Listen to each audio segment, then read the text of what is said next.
I think looks like a great opportunity. And it would be easy to work with for my perspective.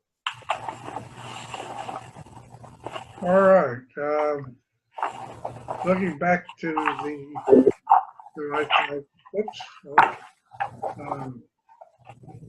so we've gone over Jim Haynes' document, and I think we want to give it probably a day or so thought.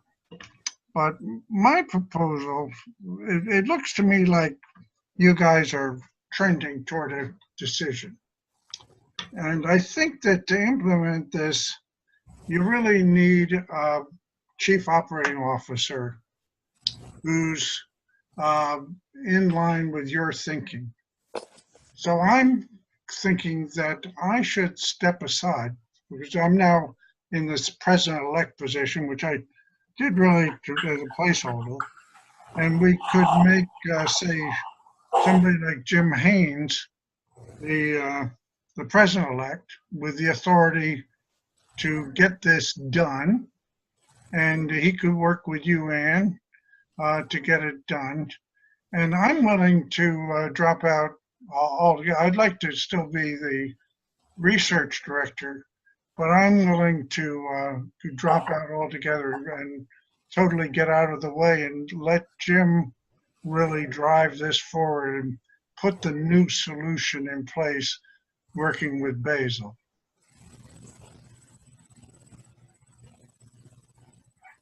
Well, that would require, if we did that, that we appoint Jim. We have a vacancy on the board now to the board, and I'd like each of us to have a sheet of paper in front of us because I'm seeing a timeline develop that we can do some things now, and we can do other things later. I do like what I've seen so far with this, with the Club Express system, and I do have some background with putting in association management systems like that Ann characterized as didn't work too well. And I tell you, that was my case. That was in early 90s that I worked with an outfit called Smith Abbott. You may recall that system. That name sounds familiar. Smith Abbott, yeah. So at any rate, what I would like us to do, without maybe judgment here, but maybe we put this in our thinking caps. So you've given me a couple jobs today. You've given a proposed addition to the board, number one, right? That would be Jim, and I'm assuming you would accept that, Jim. We've had those dialogues before. It would be a position on the board. The second thing would be to take what is an elected position, the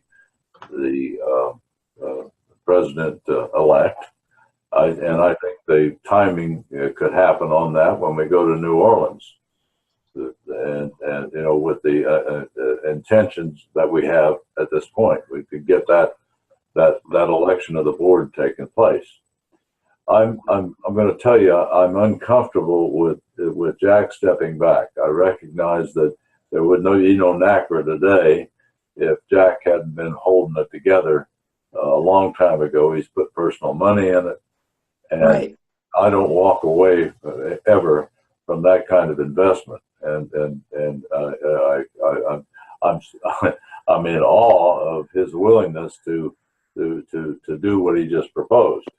But I'm also nervous because as far as a thought leader on the business end of what we do. Now, I don't mean the mechanics of association management. I mean the insertion of our resident posture into the community. He has a great deal of I'm going to say moral authority because of writings that are on the street. So we need, right. In my opinion, we still need engagement of Jack Cumming, or we give away too much. So, I just think that I think I'd be the wrong person to drive this thing because Jim and Ann really think that they can really make it happen. I think the biggest challenge, and this is also my experience over the years, is the communication challenge. So the Lifeline, Notes and News, those things, you're going to want to be considering who'll be picking all that up. I That's assume exactly the sort of things that are in my mind. That's very popular. so I assume that Jim has a handle on that, and he can drive that. I don't think there's any one of us, without demeaning anybody, that can write what you write in that news and notes to people. Yeah, but I can't both do. I've been on Overload. No, I'm sure you have, Jack, and that And so I just want to give you attribution and let everybody acknowledge. yeah, I've been on. So if I'm going to build active aging advocates using Steve's structure, because I can adapt it there within the NACRA concept, so that if NACRA does burn through its money or falls apart, we have an option. My interest is singular.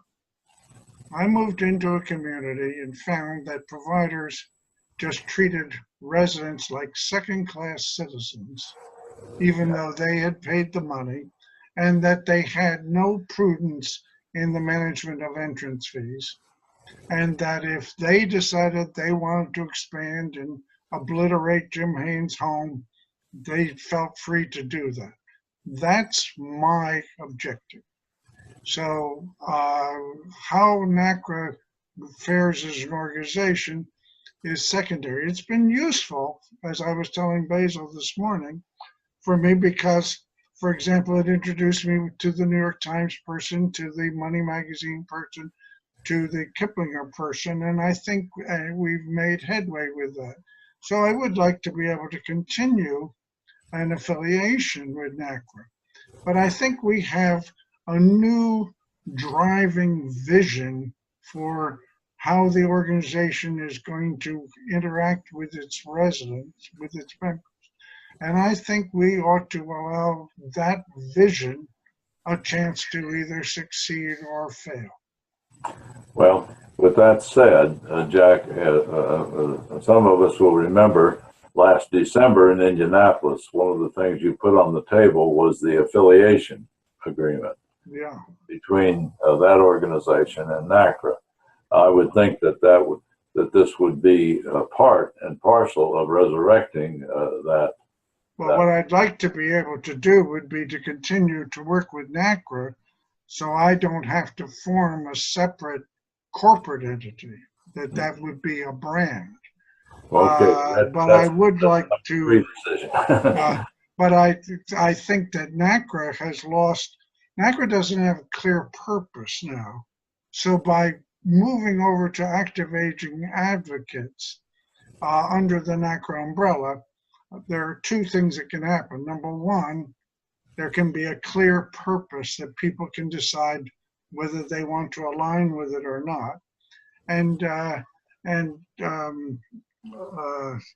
two, we can expand beyond just this dwindling core of cogent CCRC residents and focus on older issues in general. That was something we tried to do in our last bylaws, and it was defeated by the people in Washington.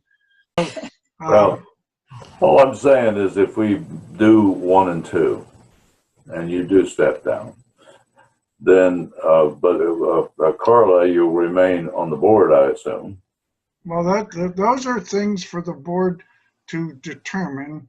Yeah. I don't need. I think it would be. My goal, pure and simple, is justice for residents. That's the be all and the end all. Okay. And what I see is that we've been vying for influence within an organizational sense, and I want to step out of that because I'm focused on success. Okay. So I want to be able to focus on getting towards success. And so that's something probably to be buttoned down at the board meeting on October 28th. I don't know how long I guess that board meeting is what, 2 hours? Well, we had it for an hour with an hour and a half with a members meeting afterwards. I may have to shift. We've got a lot of things that have happened in the But last. I think with that, then we'll have a complete transition of the leadership team to people who are new to the organization this year. Now, the next thing that I see is that is with that said, and the expectation of affiliation, but not focus. The focus will be for the aging. I always get Well, I want to be able to partner with Jack Snyder yeah. and really, because Jack got fed up with NACRA because of the vying for influence thing. I'd like to partner with him and really try to address the core issues facing the elderly in the United States.